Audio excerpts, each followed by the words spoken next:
Well, good evening, ladies and gentlemen. Let me just get my volumes fixed here.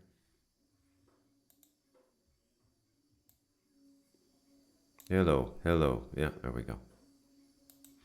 I'm Bruce McDonald, and this is the Talamanca Review. Took a few days off. Honestly, I don't know. Didn't have too much to say.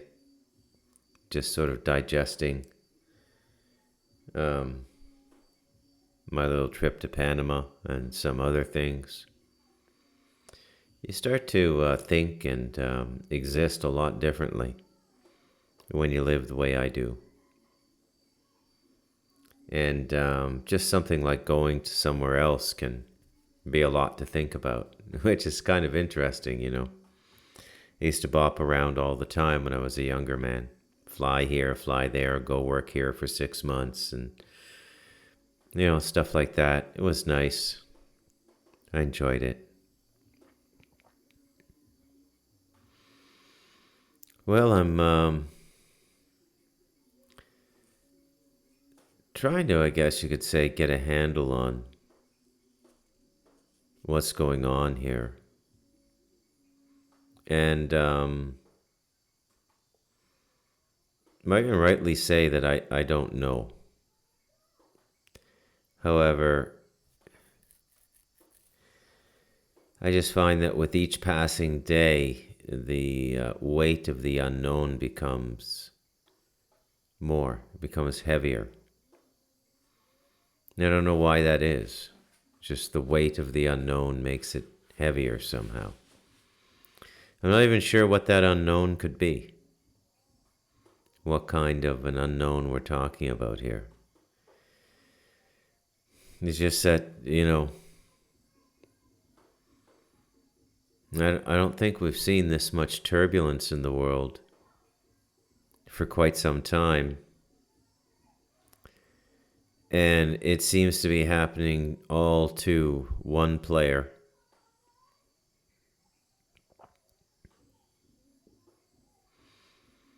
And that player is, of course, the United States. And it's really weird. I don't know where to begin even. First thing I'm going to do is I'm just going to get myself a coffee. I shall return. Okay, I'm back. I do every coffee individually percolated now. It's like a perfect cup of coffee every time. It's like a no miss. Now,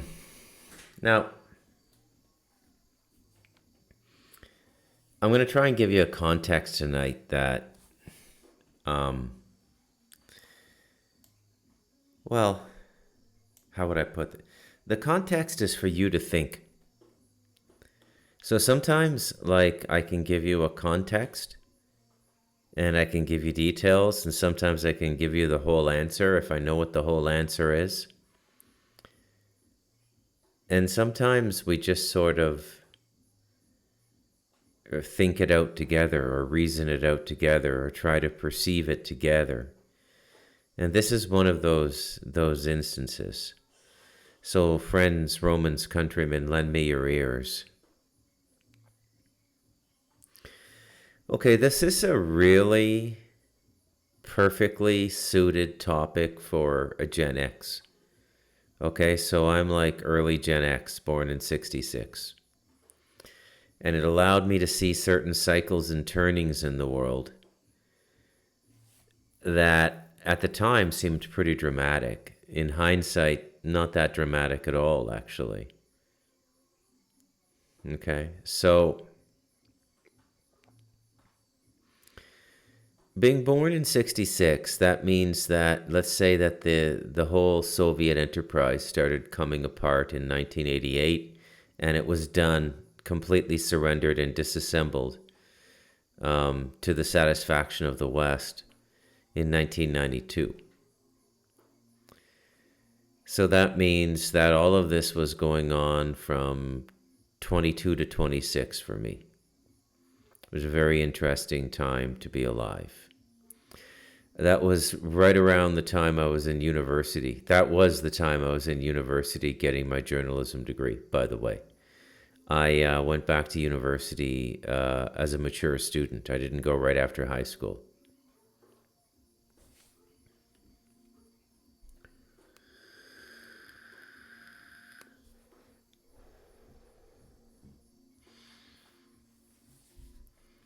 So as you can imagine, I mean that was a pretty big deal, right? A lot of like really weird things happened when I was in journalism school. Like pivotal, like life-altering things. Like number 1, the Cold War ended. Number 2, Nelson Mandela was released from prison and took over the leadership of the African National Congress, heralding what many thought was going to be the most graceful exit to colonialism ever. And it was for a while Nelson was alive. And he was a rose that had grown in stones, I guess. Just a miracle of a human being who was able to do what he did. But that spirit was not passed on. There was nobody and there was no generational force to carry on the spirit of Nelson Mandela. It got washed away in a tidal wave of recrimination and redress and bloodlust and outright racism, which is going on to this day in South Africa. The murder of South African farmers, white Dutch South African farmers.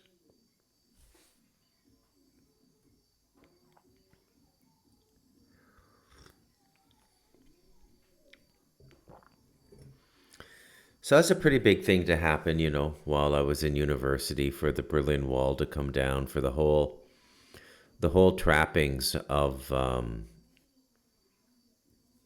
Eastern or sort of European communism.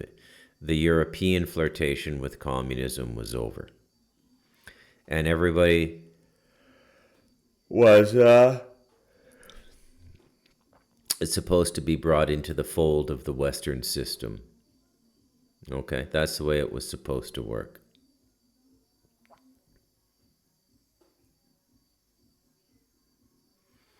I suppose you could make the case that it seemed like it was working for a while, like maybe a decade or so. Um, yeah, till about, 2000 or so, from 1990 to 2000. That was not a bad decade, you know. They created another big tech bubble. I was around for the first tech multimillionaires. That was all kicking off in the late 80s, early 90s. A lot of people I knew became millionaires too, just from stock options in companies. They got jobs with the right startup companies and they made a few million selling their stock when they left the company or the company got sold. Happened to a few people I knew. There was a sort of like lottery mentality in the late 90s, early 2000s surrounding technology. It was really quite a Shark Tank that was being chummed. Okay.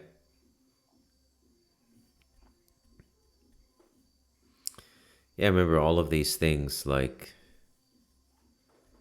they were yesterday.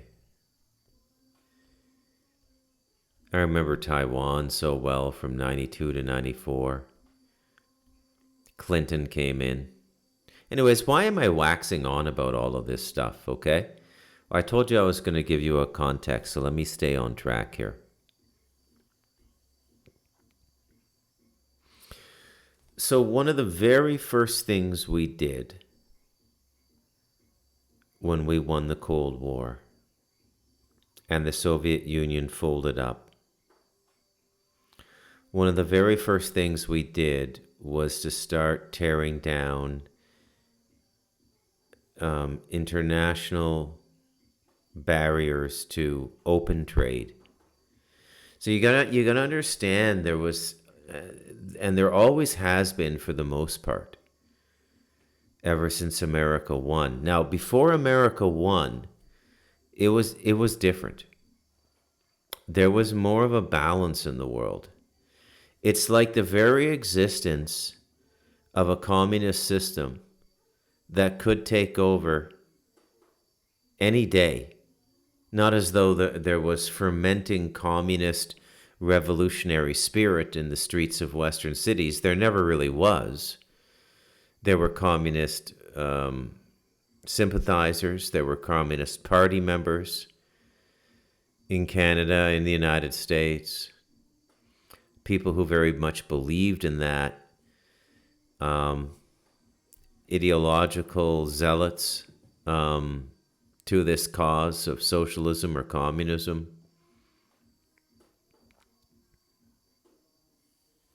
But it wasn't really a zombie army. It wasn't really what I would call a multitude of people that were thinking that way or living that way.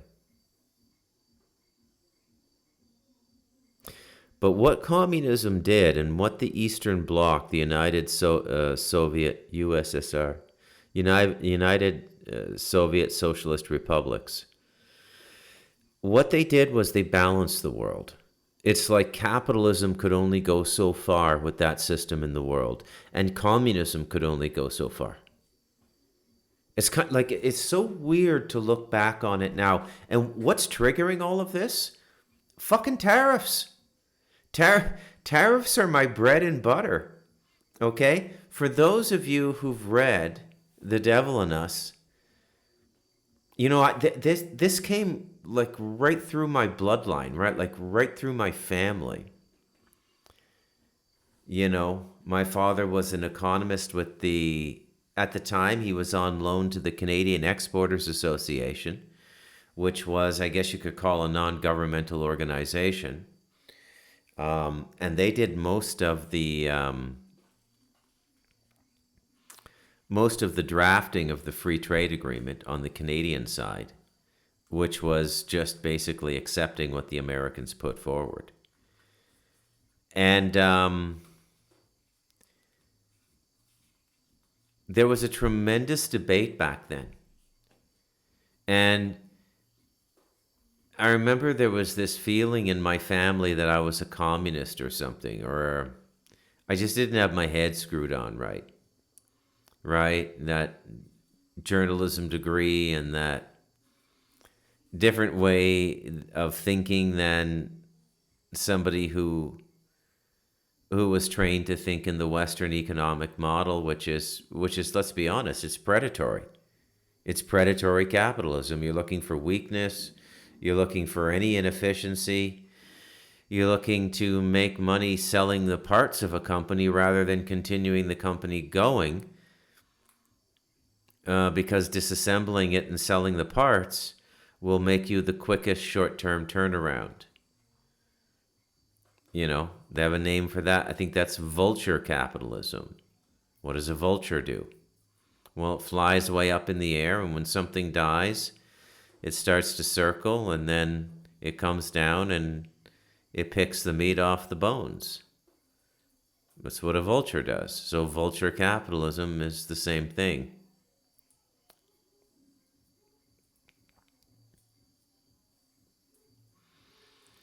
Yeah, none of this stuff really existed. It's also very interesting to me that the next big phase in consciousness colonization begins shortly after Bill Gates. Not Bill Gates, Bill Clinton. So Clinton's out in like, I think 2000. I think Clinton was like 92 to 2000. 8 years. Those were his 8 years. And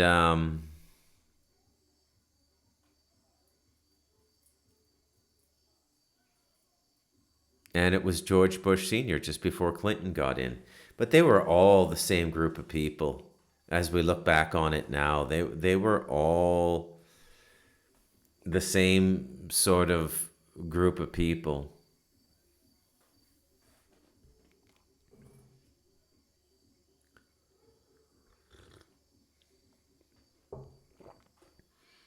Now, so coincident with the fall of the Soviet Union was the emergence of trading blocs. Now, trading blocs were regions of countries that dissolved economic borders. Cultural borders and residency borders persisted.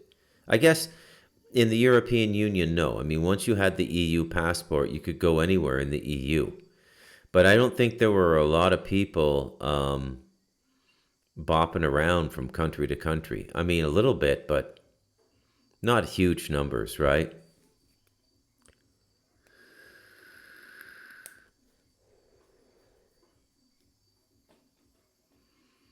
So that was part of the European Economic Union. It was actually a dissolution of culture and borders. It's very interesting that if you look at the Western societies after the Cold War was won, that immediately the systems were put in place to begin dismantling the West, and in doing it in such a way that it would look as though we did it to ourselves, right? And this was the free trade. And again, this is so much on my mind now because this is the basis of everything Donald Trump is doing in 2025. So we're looking at about, I think the first free trade deal came in like 1990 or something, 88 or 90, and it was just the United States and Canada. Let me just look that up.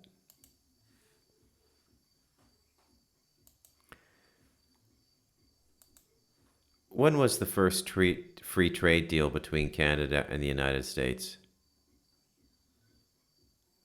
January 1st, 1989. Canada, United States. So it came in right on in 1989. And that was the triumph of a conservative prime minister we had by the name of Brian Mulroney. And it was a phenomenal deal for Canada at the time because we wouldn't have been able to compete, you know. And there's nothing wrong with keeping tariffs up. Like I said, so you know this model Trump appears to be going to? The external revenue service, meaning that the country makes most of its money from tariffs. Well,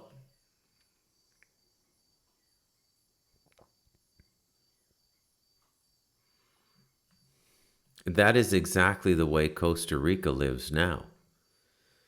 That's exactly the way it's been in Costa Rica for all the time I've been here. The government makes the vast bulk of its money on import duties, and they put duties on everything.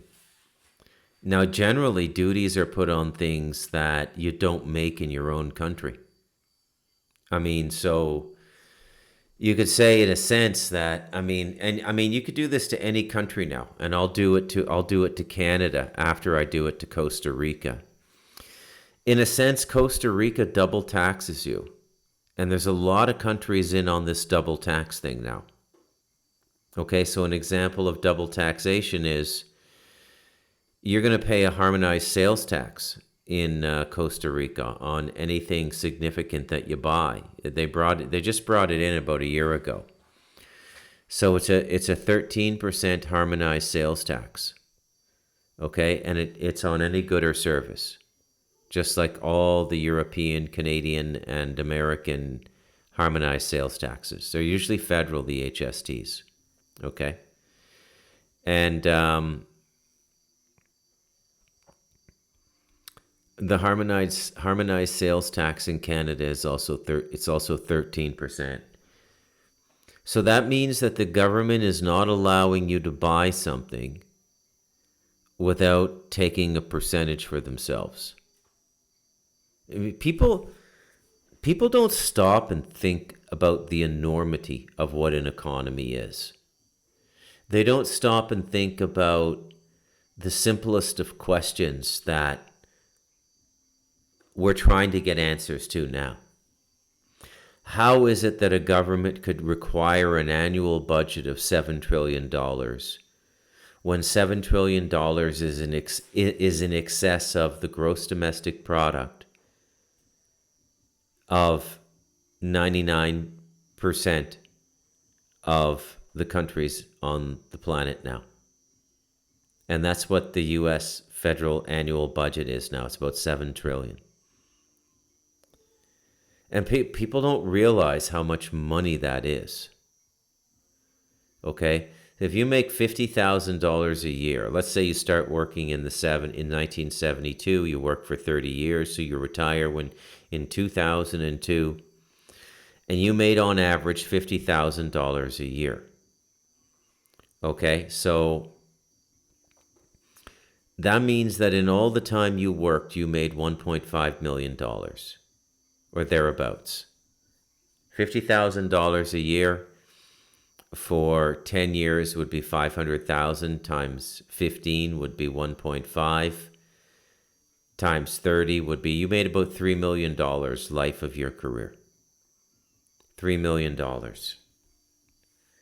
Okay? For a lifetime of work, that's what you made. And you're living in an economy that on an annual basis is producing allegedly 18, 19, 20 trillion dollars.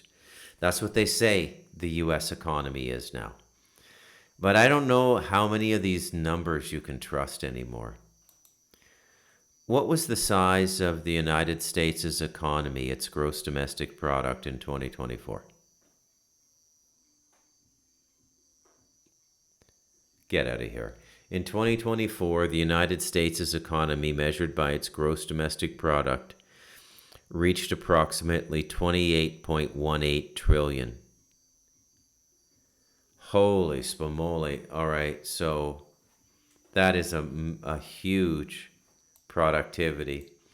So China comes in right after that with 18 trillion 273 billion. Germany comes in after that with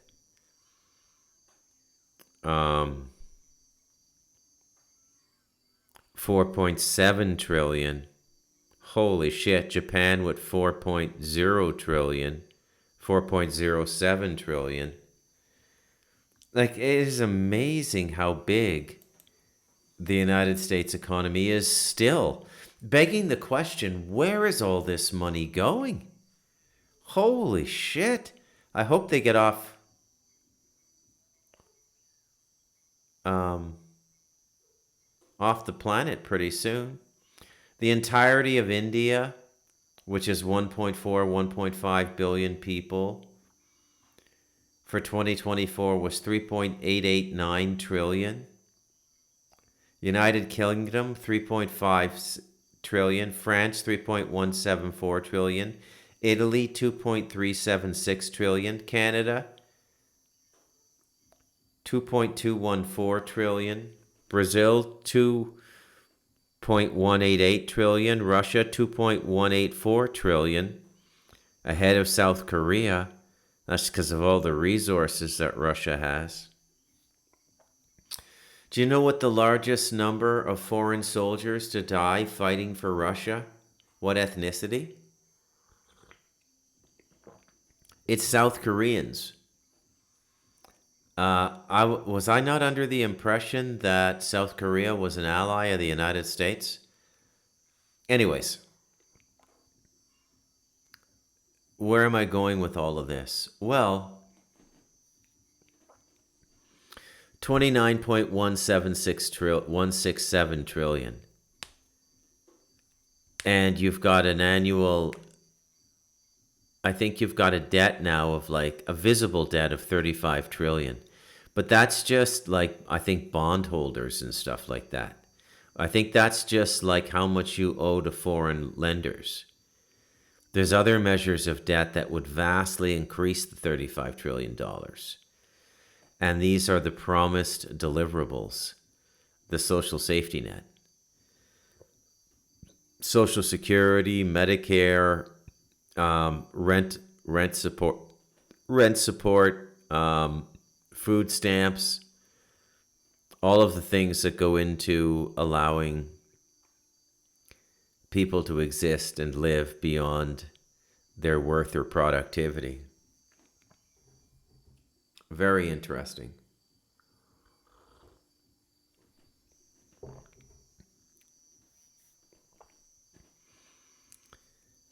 Now, what is it that the United States could be selling that its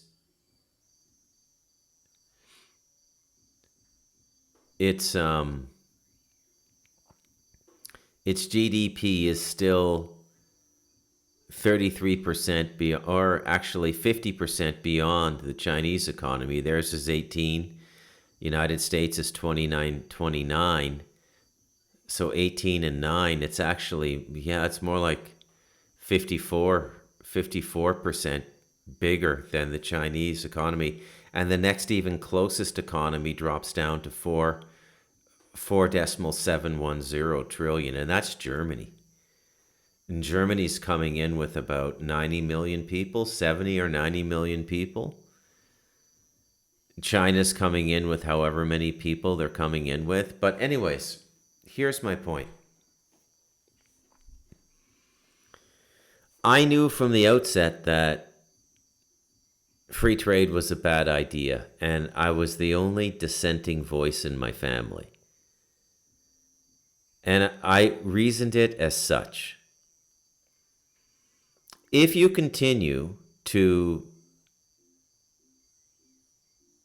treat the global economy as one large production area, meaning there's no loyalty to nations anymore, companies can't, countries are like vassal states petitioning corporations to build factories and to build production and oversight offices in their countries. And they go after these corporations now like they're team owners in the NFL and they're going to the draft. This is the way it works now. It's a rush to the lowest taxes, the highest competency. But what's been assumed and what's been sacrosanct for 37, almost 40 years now, or 35 years now, what has been absolutely sacrosanct, at least between America and Canada, is that anything can be sold by any country in the other's market in open competition. So the removing of tariffs means that you remove the block to global competition in your domestic market. Who can bring you the good or service the cheapest? Okay? Now, you didn't have to be a rocket scientist to see why there were so many things wrong with this plan. And it's no accident that this happened right after the Cold War ended. Because the bankers and the monetary elite in the West had been wanting to kick labor in the teeth for decades. And in their defense, some of the labor leaders were unbelievably belligerent in their demands. Excessive, you could say. And you can see this in some of so many of you are too young to remember this. Like the negotiations between the CMW and AMW, which were two national versions of the same auto workers union, the American Auto Workers, AMW. Is that what it's got? CM. What is it? CAW and AAW, American Automotive Workers and the Canadian Automotive Workers. And I mean, these guys, using domestic law in the courts, they got these car companies to pay so much for labor. I mean, in the 80s, you could work a little bit of overtime and you could make $120,000 a year. This is the early mid-80s, if you were at GM or Ford. Now, to put that into perspective for you, $120,000 in 1985, 40 years ago, would be the in what that bought and what you could buy back then in 1985. That would be the equivalent of about 400,000 a year now. Okay, like it's mind-boggling, and I mean what you could buy back then. Okay, I mean, in 1985, you could find an apartment for $300 or $400, a nice two-bedroom apartment for $450. You know, you could buy a pack of cigarettes for $1.50, $2. You know, you could go to the movies for $3 or $4. You could buy a new car for under $10,000 in 1985. Let me just check this, okay? What was the best-selling car in the United States in 1985, and what was its price?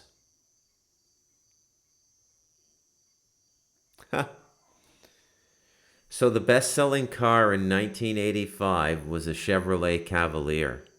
It sold 422,927 in the United States.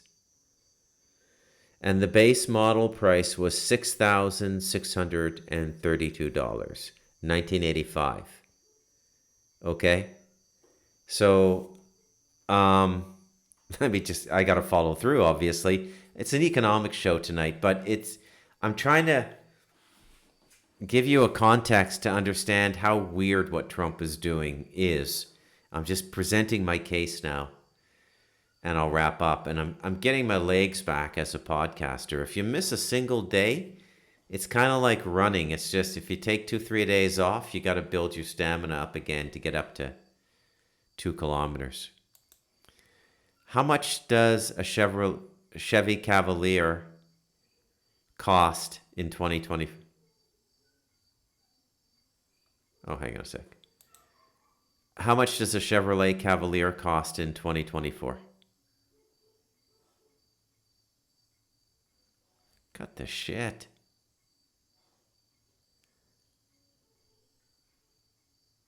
Oh, there is no 2024 Chevrolet Cavalier model made available for purchase. Okay.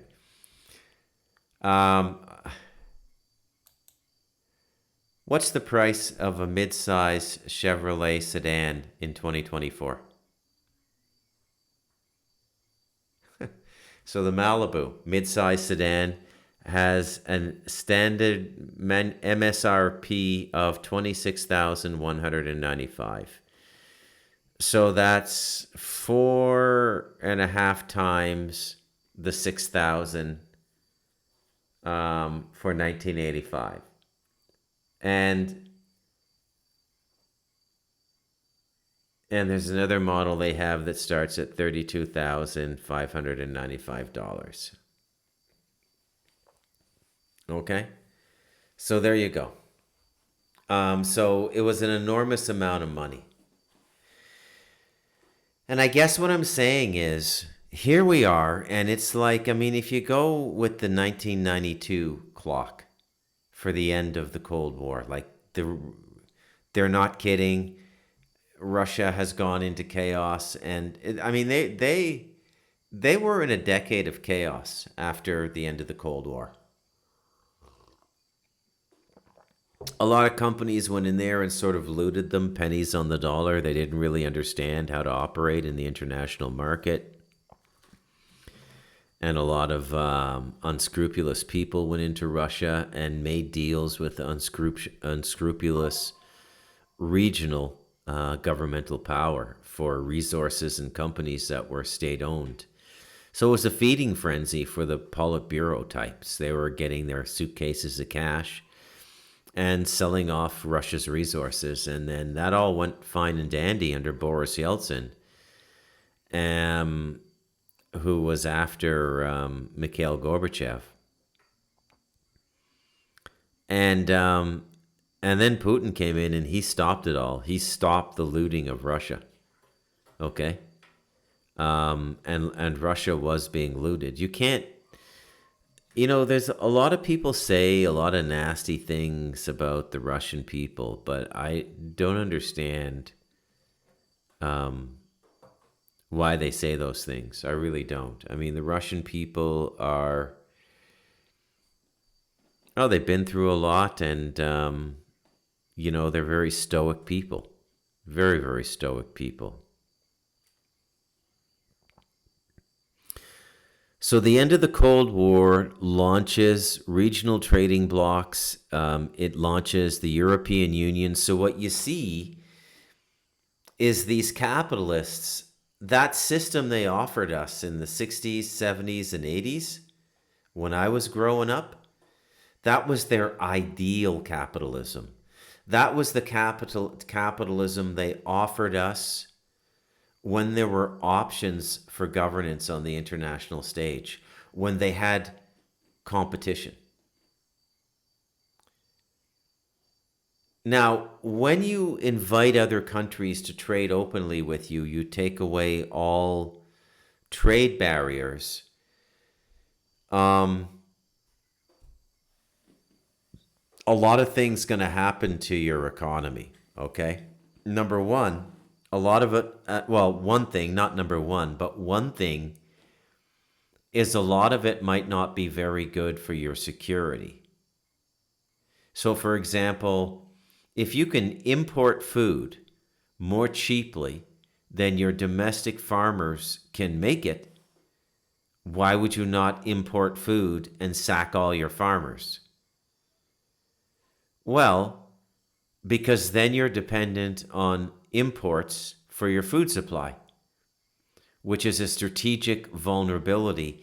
You're already under an economic embargo.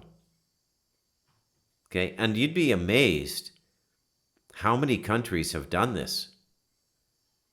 Oh, we don't need to be growing chickens anymore. This is not a chicken growing country anymore. We're a financial services and semiconductor country and international banking.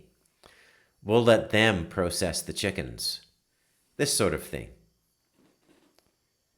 And this was never what a nation was supposed to be. A nation isn't a satellite of a larger entity, a trading bloc, a region, or what have you. I mean, you can enter into partnerships with other countries. But there's aspects of your own domestic economy that you probably should protect.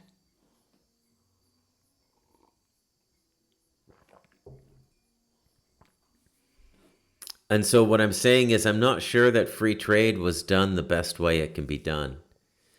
And I'm not sure that what Trump is doing, although I'm not quite sure what he's doing, I mean, he seems to be bringing a lot of capital into the United States. And there is a lot of capital coming into the United States. There's a lot of gold coming into the United States. And that's not necessarily a good thing. I'll give you one reason why that might not be a good thing.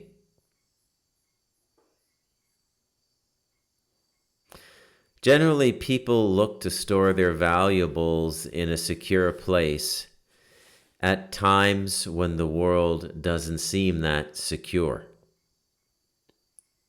So the United States is literally selling itself as the world's lockbox now, in a grotesque pantomime of the origin of London banking with the lockboxes and the jewelers and the notes that they were given, representing the wealth they had in the safe.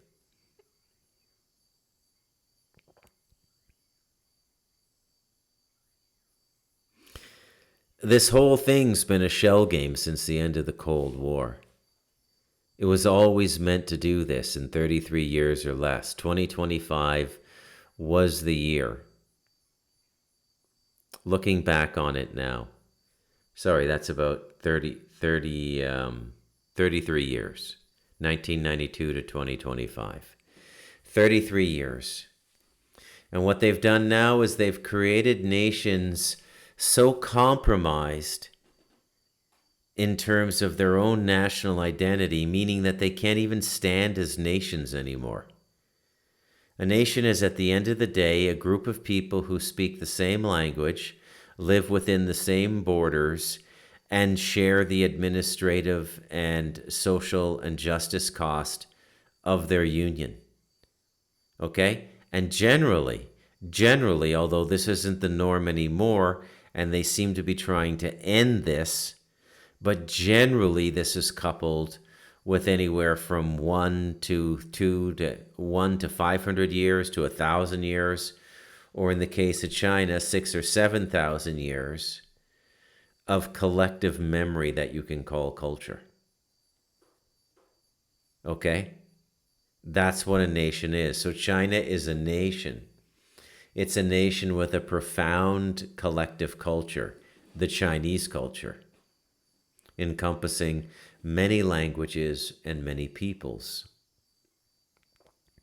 We have the many languages of the West, the syntactical splinters of the original Latin and Greek, and the stubborn and persistent snarling and guffawing of Hebrew and Yiddish, climbing up along the ladder of time to bring us to this moment.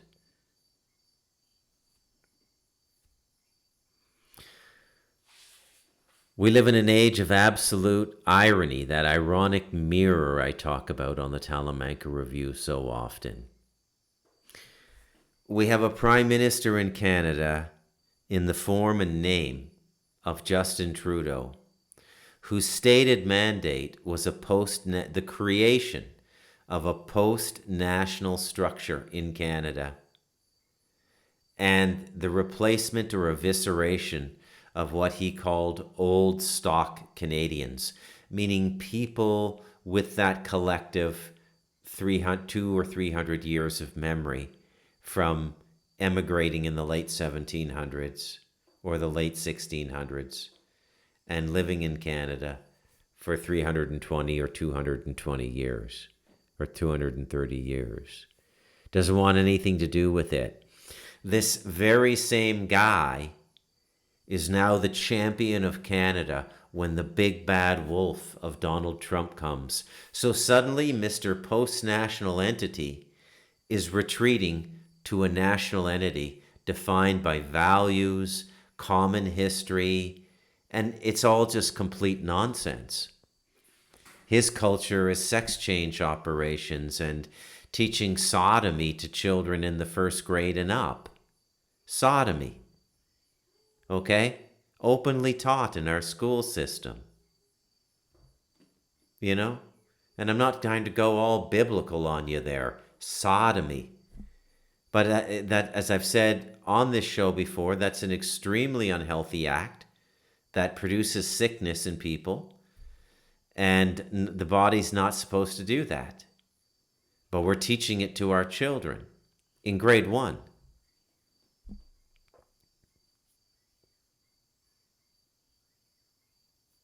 And that's his definition of culture.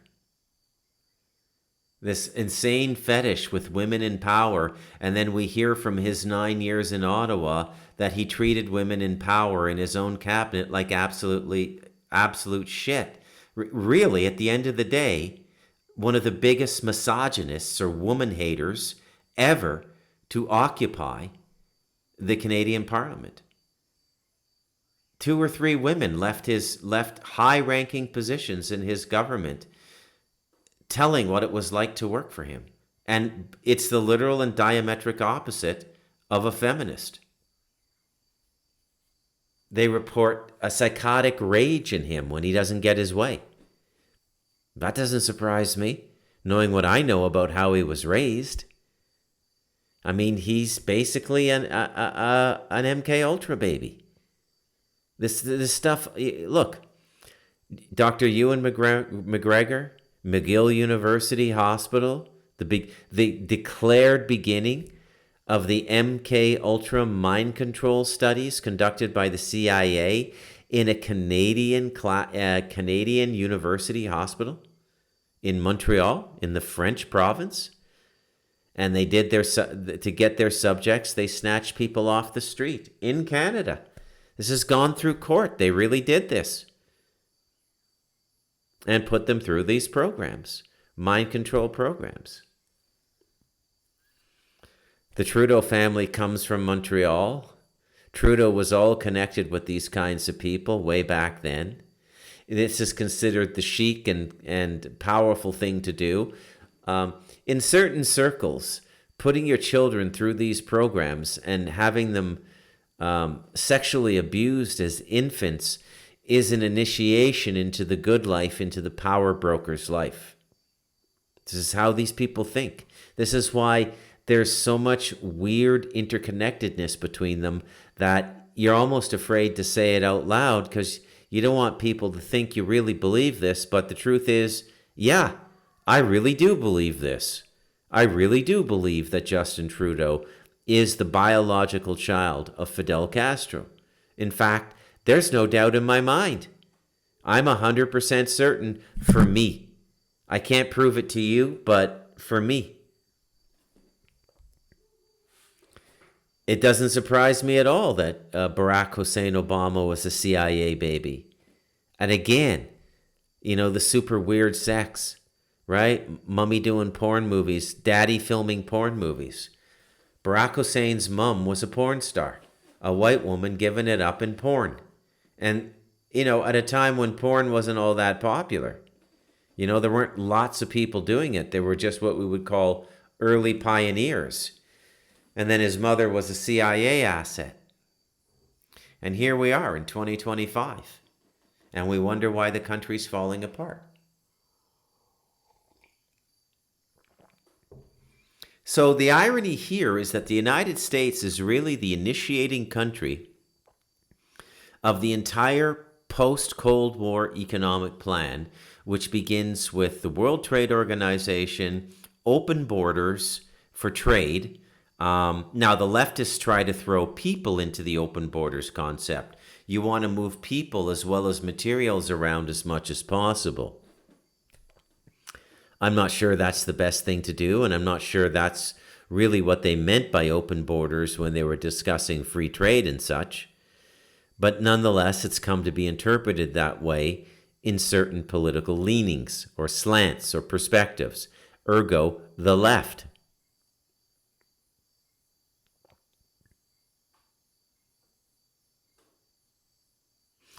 So one of the things that the United States had to do to make this whole system look attractive to the world and to get people to join in on it without twisting their arm, although they did a lot of that too. And believe me, bringing people into this one world monetary order, I don't think Trump is joking when he says we are not going to lose the US dollar as the reserve currency of the world. Okay, it's his ambition. And it's a shame that the United States got scuttled to such a point that it was even considered that it would not be the reserve currency of the world. But they abused it too much. Fair, they abused their power too much. The economic sanctions and all the bullshit. Okay? And this was a blank sheet these last 33 years. There was no Cold War. There was no KGB, no Russians to worry about. We were just out in the world operating on our own. And what did we do? Well, we toppled 7 countries in 7 years, minus the last one on the list now, number 7, which is Iran. And if you're following the news closely, you'll see that it doesn't seem like it's going to be too much longer before we're in a conflict with Iran. So no more free trade. We're going back to tariff economies. We're going back to nation states is what Donald Trump is telling us. People don't even know how to react to that anymore. Smacks of nationalism. Smacks of Nazism. But it isn't. It's just the original definition of what a nation was up until about 1992, when the NAFTA agreement came in, 3 years after free trade. which is the North American Free Trade Agreement, which brought Mexico in. Right? You should also not do free trade deals with countries that don't have equivalent minimum wages and labor standards to your country. Clearly, you're only signing the deal to access cheaper labor and sell back into the domestic market without the burden of paying labor in that market. It's basically, I want to do business on you, not with you. That's what free trade was. And this was a knockdown, drag-out verbal argument in my family for 5 years. And my brother and my father, they just endlessly defended this. And I fail to see how this is going to work over the long run. And here we are 33 years later, and Donald Trump is dismantling the free trade, open economic borders stuff. Isn't that interesting? Isn't that interesting? And what is he telling us by that, if anything? I'm not sure. Anyways, that's enough for tonight. I'm Bruce McDonald, and this has been a rambling, unfocused, tariff or no tariff, Talamanca review. Peace out.